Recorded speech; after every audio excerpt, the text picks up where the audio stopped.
जी, हमारे चैनल पर आपका स्वागत है। आज हम जानने की कोशिश करते हैं, हमारे साथ एडवोकेट जुड़ चुके हैं। एडवोकेट से जानेंगे वो अपने हलके में किस प्रकार की समस्याओं से लोगों को निजात दिला रहे हैं और अपने दम पर कैसे लोगों की सेवा कर रहे हैं। आपका हमारे चैनल मैं सबसे पहले आप सबका, चैनल वालों का, मैं आपके दर्शकों का बहुत बहुत और अपने पेवा इलाके का की पेवा का जनता का बहुत बहुत अभिनंदन में स्वागत करता हूं। जहां तक मेरे आम आदमी पार्टी में ज्वाइन करने की बात है कि मैं आदरणीय अरविंद केजरीवाल जी की नीतियों से बहुत ज्यादा प्रभावित था, क्योंकि जब 24 जनवरी 1948 को संविधान के हमारे निर्माता बाबा बाला साहब जी अम्बेडकर, उन्होंने जब इसका ड्राफ्ट तैयार करके और उस वक्त की कांग्रेस वर्किंग कमेटी के सामने में रखा, तो उन्होंने कहा कि शिक्षा और स्वास्थ्य को जो है मौलिक अधिकारों में रख दीजिए, ताकि हर नागरिक को शिक्षा और स्वास्थ्य का फ्री में मिल सके। लेकिन उस वक्त के नेताओं ने भी इस बात को ये कहते हुए दरकिनार कर दिया कि क्या अंबेडकर जी आप ऐरी गैरी बात को ये कहते हो कि इसको फंडामेंटल राइट्स में रख दो। चलो ठीक है, इनको डायरेक्टिव प्रिंसिपल में रख देते हैं। जो राज्य सक्षम होगा इस बात का, वो अपने नागरिकों को दे देगा, और जो सक्षम नहीं होगा वो अपने नागरिकों को नहीं देगा। तो मैंने बतौर वकील ये सारी बातें अंबेडकर जी के उसकी जीवनी में पढ़ रखी थी। तो मैं इन सब से बहुत प्रभावित हुआ कि हमारे देश के नागरिकों को अगर शिक्षा मौलिक अधिकार में मिल जाती, आज मेरे माता पिता जो अनपढ़ थे, मेरे दादा जो अनपढ़ थे, जो मेरे बुजुर्ग मेरे इलाके के अनपढ़ है, वो अनपढ़ नहीं होते।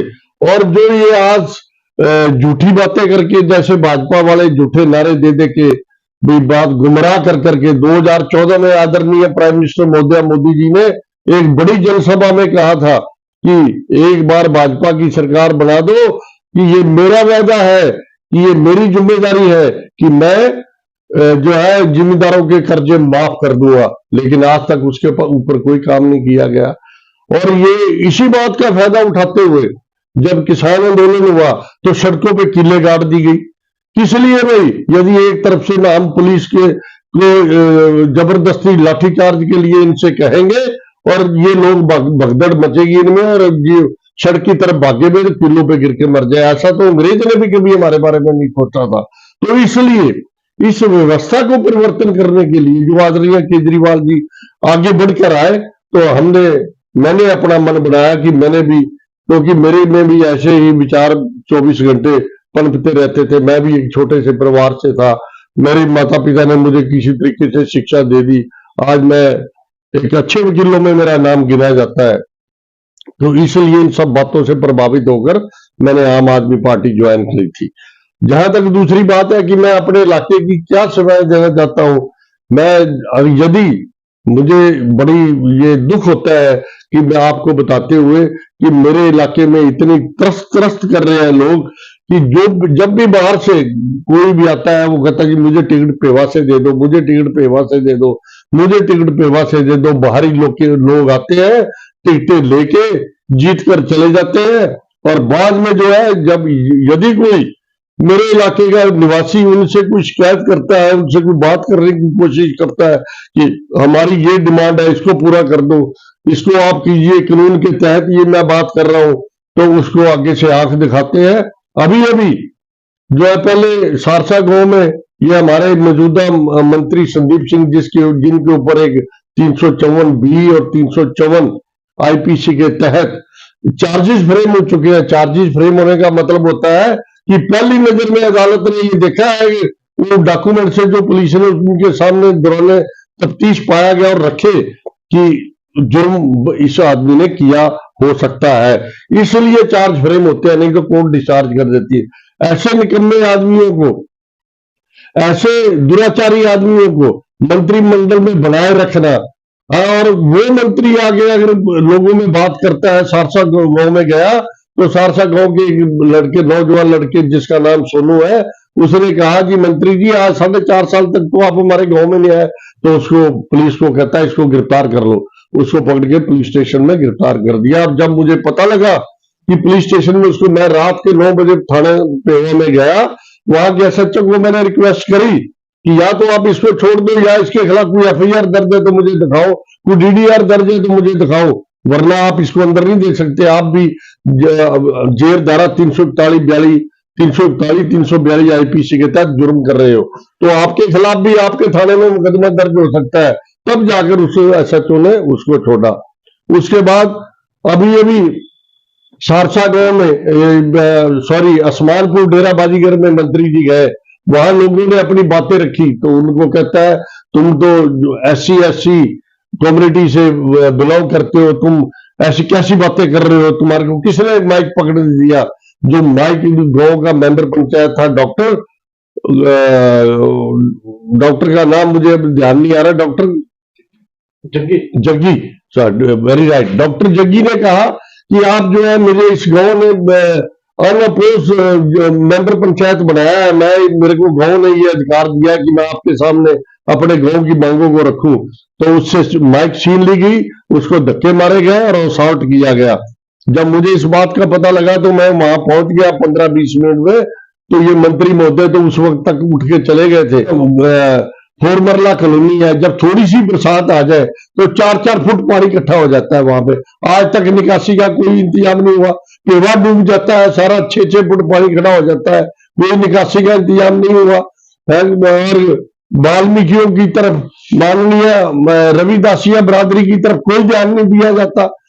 26 लाख युवा इस वक्त बेरोजगार है, 2 लाख नौकरियां इस वक्त सरकारी में मौजूद है, तो निकाल नहीं रहे। खुद उनके ऊपर आशीर्वाद रख के सारा पैसा खा जाते हैं और एक पैसे का काम नहीं करते। यदि ये प्रॉपर टाइम पे उस ड्रेनेज की मेंटेनेंस कराए तो ऐसा काम, ऐसी कभी मुसीबत आ ही नहीं सकती। मेरा पेवा इलाका अभी सारा इधर अपना बागल साइड को सारा डूबा हुआ था, हम अदोया गए, बागल गए, सारा सब जिम्मेदारों की। ये तो मैं आदरणीय मुख्यमंत्री जी को बता देना चाहता हूं बड़े स्पष्ट शब्दों में, यदि आम आदमी पार्टी की सरकार आ गई तो आपकी सारी पोल पट्टी खोल के समाज के सामने, इन लोगों के सामने रखेंगे और आपको बताएंगे कि आपने कहां कहां करप्शन किया है। एक भी लड़का आपने आज तक बगैर पैसे के नहीं लगाया। आप कहते हो बिना पर्ची बिना खर्ची के हम नौकरियां दे रहे हैं, ये हम साबित करेंगे कि आप कैसे ये लोगों को नौकरियां आपने दी है। हमें सब ज्ञान है, लेकिन क्योंकि आप वहां पे बैठे हैं सरकार में, हमारा माननीय मुख्यमंत्री तो ऐसे भगवान के दिए हुए हमें वो तोहफे हैं कि विद्या बालन में अमिताभ बच्चन मद्रा, वो उसमें महाराष्ट्र में बैठकर तो अपने उसमें चैनलों पे कहते हैं कि हमारा मुख्यमंत्री जी कह रहे हैं जी 26 अगस्त हमारा बहुत बड़ा दिन है। अरे भैया मुख्यमंत्री जी, 26 अगस्त जो नहीं 15 अगस्त है या 26 जनवरी है। हमारे मुख्यमंत्री ने कहा कि देखिए हरियाणा का विकास दाता क्या कह रहा है। हमारे मुख्यमंत्री को तो ये भी नहीं पता कि टीचर और अध्यापक में क्या फर्क होता है। तो इसलिए मैं माफी चाहता हूं। आम आदमी पार्टी 90 सीटें हम जीतने जा रहे हैं और जब सरकार आ गई तो मैं आपको, मैंने जो वायदा कर रहा हूं आपके साथ, आज आपको दिखा देंगे हम कि ये कितने ईमानदार थे। ये सब एक ही चट्टे के बट्टे हैं। तो बात की जाए सर, आज ईवीएम पर हर एक विपक्ष विरोध जता रहा है, इसके बारे में क्या कहेंगे आप? देखिए, सबसे पहले ईवीएम जो है वो यूरोप कंट्री में और अमेरिका में स्टार्ट हुई थी जी। तो यूरोप कंट्री और जब अमेरिका ने इसमें कुछ खामियां पाई गई तो तभी तो बंद किया इसको। अब यदि आदरणीय सुप्रीम कोर्ट ने यह फैसला किया कि एक सुप्रीम कोर्ट का जज, एक जो है ऑनरेबल प्राइम मिनिस्टर और एक जो है honourable president of the opposition party जो अध्यक्ष होता है, ये तीनों मिलकर फैसला करेंगे तो इसमें क्या बुराई थी। अगर वो कहते हैं ना चोर की दाढ़ी में तिनका होता है, तो उस लॉ को आपके पास मेजोरिटी है, आप उसको, उसने लॉ ही चेंज कर दिया, उसको उड़ाई दिया कि सुप्रीम कोर्ट बीच में दखलंदाजी नहीं। अरे भाई, सुप्रीम कोर्ट क्या कह रहा है आपको? सुप्रीम कोर्ट ने तो ये कहा है कि आपके ऊपर बल्कि इल्जाम ना लगे कोई कि आप ट्रांसपेरेंसी की बात करते हैं और आप फ्री उसकी इलेक्शन की बात करते हैं। तो जो है भाई, आपको ये ऐसे इल्जामों से बचने के लिए ये प्रक्रिया अच्छी है। और दूसरी बात आप देखिए, जिस आदमी को, उस आदमी को 48 घंटे के अंदर अंदर उससे इस्तीफा लिया, उसका नाम प्रपोज किया और उसको 48 घंटे के अंदर अंदर ओथ करा दी इलेक्शन कमीशन की, तो वो कैसे ईमानदारी से काम कर सकता है? उससे कैसे उम्मीद की जा सकती है कि वो ईमानदारी से काम करेगा? इसलिए मेरा मानना है कि जो ये अब सुप्रीम कोर्ट के कॉन्स्टिट्यूशन बेंचेस की अवहेलना कर रहे हैं, उनको अपना प्रभाव यूज करके उनको डिसलॉज कर रहे हैं the order pass by the honourable supreme court, ये तो लोकतंत्र के लिए बहुत बड़ी खतरे की बात है। अगर मेरी हिंदुस्तान के लोग, मेरे भाई, अगर इस बात को वक्त में ना समझ पाए तो आने वाली जनरेशनों को इसका फल भुगतना पड़ेगा। इस काम को सारा करवाया है, अगर आपने भी कोई हमारी मदद करी है तो आपकी बड़ी मेहरबानी। और जहां तक वो बिजली के ट्रांसफर की बात थी, वो 14 दिन के अंदर अंदर मैंने वहां पे कोशिश करके और बाबा जी के वहां पे कानूनी ढंग से कोशिश करके कानून के तहत वहां पे ट्रांसफॉर्म लगवाया और आज वहां पे चल रहा है। आप इस बात को जाके देख सकते हैं।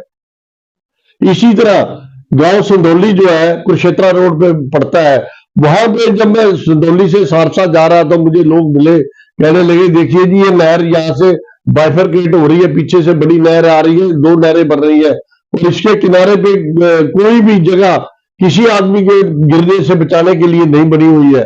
तो यहाँ हमारा एक बुजुर्ग वो शाम को अंधेरे में आ रहा था साइकिल पे और उसका जो है वो गिर गया, नहर के बीच में गिर गया, बड़ी मुश्किल से आने जाने वाले लोगों ने उसको बचाया। तो जब मुझे इस बात का ज्ञान हुआ तो मैंने अपने बतौर वकील अपने प्रभाव का इस्तेमाल करते हुए रिक्वेस्ट करी और वो वहां पर उन्होंने मेरी बात को मानते हुए आयरन के जो है वो लगा दिए, बड़े बड़े जैसे कि सड़कों के दोनों तरफ जो है लगाए जाते हैं, अच्छी बहुत अच्छी तरीके से अफसरान महोदय ने उस काम को किया।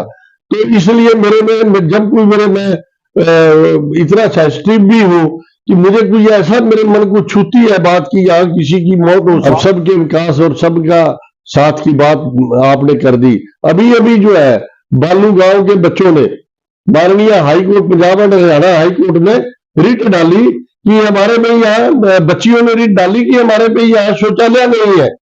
तो वहां पे जब वो रिट लगी, गवर्नमेंट को नोटिस हुआ तो गवर्नमेंट से जवाब मांगा गया कि कितने हरियाणा में शौचालय नहीं है। तो हरियाणा गवर्नमेंट ने अपनी रिपोर्ट जब एफिडेविट सबमिट किया तो उसमें बताया कि वहां पे आज 500 से ज्यादा स्कूलों, बच्चियों के, बेटियों के स्कूलों में शौचालय नहीं है।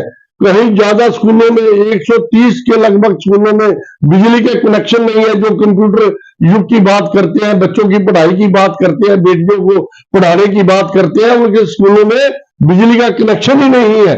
और 8000 कमरों की हरियाणा राज्य में 8000 कमरे नहीं है बच्चों को पढ़ाने के लिए। तो माननीय हाईकोर्ट ने जब ये सब देखा भी तुम क्या कर रहे हो, तो 5 लाख रुपए का जुर्माना हरियाणा सरकार के ऊपर लगाया है। अभी थोड़े दिनों की बात है, आप इससे हिसाब लगा लो कि कितने विकास की बात करते हैं। पानी की निकासी का किसी गांव में कोई इंतजाम नहीं है, गलियां वैसी की वैसी पड़ी हुई है। और जहां तक बात है कि मेरे इलाके पेवे में कहीं आप बच्चियों के, जैसे इस्माइलाबाद है, बच्चियों के कॉलेज की जरूरत है, पढ़ाई की कोई व्यवस्था नहीं है। और उल्टा जो है ये स्कूलों को, गवर्नमेंट स्कूलों को बंद करने जा रहे थे। और उनकी मंशा क्या थी इसके पीछे कि प्राइवेट स्कूलों में जो गरीब आदमी बच्चे पढ़ाएगा उसको 1100 रुपया महीना देंगे। इसके पीछे इनकी मंशा ये थी कि ये जो गरीब और मैं बताता हूं आपको कि जो गरीब बच्चे, जो किसान बच्चों के, मजदूरों के बच्चे, छोटी जो बेचारे छोटे तबके हैं, उनके बच्चे जो सरकारी स्कूलों में पढ़ते थे, भाई वो वहां से हटा ले और 2 साल के बाद हम स्कूल बंद कर देंगे और फिर वो स्कूल अडानी बानी को बेच देंगे। और जो है फिर वो अडानी बानी आएंगे और वो बच्चों की फीस 4-4 हजार 5-5 हजार रखेंगे, वो हम देने के काबिल नहीं होंगे गांव के लोग, गरीब लोग। और फिर क्या होगा कि हमारा जो है, हम जनरेशन दर जनरेशन अनपढ़ रह जाएंगे हमारे बच्चे। और ये यही चाहते हैं कि हम इनसे कोई सवाल ना पूछे, यहाँ का कोई बच्चा नागरिक पढ़ा लिखा ना हो, इसलिए ये इस मंशा को लेकर इन्होंने ये पॉलिसी। मैंने एक नहीं, मेरे 2-3 वकील भाइयों है, मिस्टर SD मुरार है, जब भी कभी कोई ऐसे केस आते हैं, जैसे कोई बहुत गरीब होता है, कोई सीनियर सिटीजन होता है, वो आ जाता है, उसके पास पैसे नहीं है, उसके बच्चों ने जमीन जायदाद ले ली, तो हम केस फ्री करते हैं उनके। और यदि कोई बच्चियों का और बच्चों का डिस्प्यूट हो जाता है तो पूरी कोशिश करते हैं कि उनको समझा के बुझा के उनको फिर इकट्ठा किया जाए। और यदि मान लो कि मैंने फीस लेनी है अभी 20,000 50,000, तो अगर उसका 20-50 हजार मेरी फीस डालने से दूसरी पार्टी सेटिस्फाई होती हो तो वहां पर कीजिए, अपनी झाड़ू का बटन दबाकर अपनी सरकार लाइए, तभी जाके उधार हो सकता है। और मैं आपको एक और बता दूं, जो आपने अभी अभी सवाल पूछा है इससे जुड़ा हुआ, कि आप देखिए सरकार कितनी निकम्मी है, ऊपर से लेकर नीचे तक। इजराइल में बम वर्षा हो रही है, बम वर्ष रहे हैं, और इन्होंने विज्ञापन, सरकारी विज्ञापन दिया कि 10,000 लोगों को वहां भेजा जाए 1,30,000 पर मंथ के नौकरी के हिसाब से। अरे भैया जी, 1,30,000 का लालच देके आप जो हर महीने में 10,000 आदमी को मरवाने की मंशा रखी है। उधर रशिया ने ये बयान दिया है कि कभी भी जो एटमी अटैक इजराइल के ऊपर हो सकता है। अगर ऐसी सिचुएशन में आप अपने नागरिकों को, पैसे का, यूथ को खत्म करने की कोशिश कर रहे हो ताकि आने वाली जनरेशन ही खत्म हो जाए हिंदुस्तान की, तो ऐसी निकम्मी सरकार को जितनी जल्दी हो सके, मेरी सारे देश के नागरिकों के आपके चैनल के मार्फत ये गुजारिश है कि इसको चलता कर दो, नहीं तो बहुत देर हो जाएगी।